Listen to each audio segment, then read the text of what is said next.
Hi guys, ഈ വർഷത്തെ ദേശീയങ്കനാട് Sahodaya kids fest Paravur Aditya Vidyakendra public സ്കൂളിൽ വെച്ചാണ് നടന്നത്. ഫ്ലവേഴ്സ് ടോപ്പ് സിംഗർ സീസൺ 5 ഫൈനലിസ്റ്റായ ആർ ദേവതീർത്തായിരുന്നു ഉദ്ഘാടനം ചെയ്തത്. 22 സ്കൂളിൽ നിന്ന് ഏകദേശം 1500 സ്റ്റുഡൻസാണ് ഇവിടെ പങ്കെടുക്കാനായി എത്തിയത്. ഞങ്ങൾ സ്കൂളിൽ എത്തിക്കഴിഞ്ഞ് ഞങ്ങൾക്ക് അലോട്ട് ചെയ്ത റൂമിലേക്ക് കയറി ഞങ്ങൾ അവിടെ ബാക്കി മേക്കപ്പൊക്കെ അവിടെ ചെന്നാണ് ചെയ്തത്. ഇത് ഞങ്ങളുടെ ഡാൻസ് ആയിരുന്നു കേട്ടോ, ഞങ്ങളുടെ ഫോക്കിൻ്റെ ഡാൻസാണ്.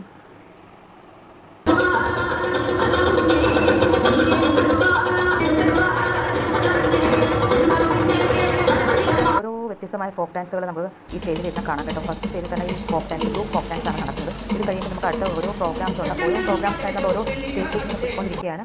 ഫോക്ക് ഡാൻസ് കഴിഞ്ഞപ്പോൾ തന്നെ ലഞ്ച് ബ്രേക്ക് ആയി. അപ്പോൾ ലഞ്ച് കഴിച്ച് കഴിഞ്ഞ് ഞങ്ങൾ പിന്നെ അടുത്ത ഡാൻസിലേക്കുള്ള ഒരുക്കമാണ്. സിനിമാറ്റിക് ഡാൻസ് ഉണ്ട്. അപ്പോൾ സിനിമാറ്റിക് ഡാൻസിന് വേണ്ടി കുറേ ഒരുങ്ങാനുണ്ട്. അങ്ങനെ കുട്ടികളുമായിട്ട് ഒരുങ്ങി കഴിഞ്ഞ് ഞങ്ങൾ ഇനി അടുത്ത സ്റ്റേജിലേക്ക് പോകുകയാണ് കേട്ടോ. അപ്പോൾ ഫോക്ക് ഡാൻസ് നടന്ന ആ ഒരു സ്റ്റേജിൽ തന്നെയാണ് ഡാൻസ് നടക്കുന്നത്, സിനിമാറ്റിക് ഡാൻസ്. അപ്പോൾ കുട്ടികളെല്ലാം റെഡി ആയിട്ടുണ്ട്.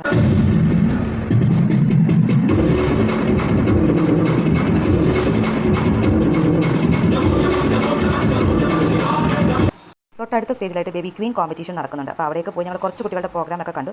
സമയം 7:30 ആയിട്ടും പ്രോഗ്രാമൊക്കെ നടന്നുകൊണ്ടിരിക്കുകയായിരുന്നു. പിന്നെ ഞങ്ങൾ അവിടെ തന്നെ സ്റ്റോൾ ഉണ്ടായിരുന്നു, അവിടെ നിന്ന് ഐസ്ക്രീമൊക്കെ വാങ്ങി കഴിച്ചു. ഞങ്ങൾ ഇറങ്ങുന്ന സമയത്ത് കാറ്റഗറി 2 സിനിമാറ്റിക് ഡാൻസ് നടന്നുകൊണ്ടിരിക്കുകയായിരുന്നു. അപ്പോൾ ഇന്നത്തെ വീഡിയോ ഇത്രയുള്ളൂ. ഇഷ്ടമായി ലൈക്ക് ചെയ്യണം, ഷെയർ ചെയ്യണം, സബ്സ്ക്രൈബ് ചെയ്യണം. Okay guys, by.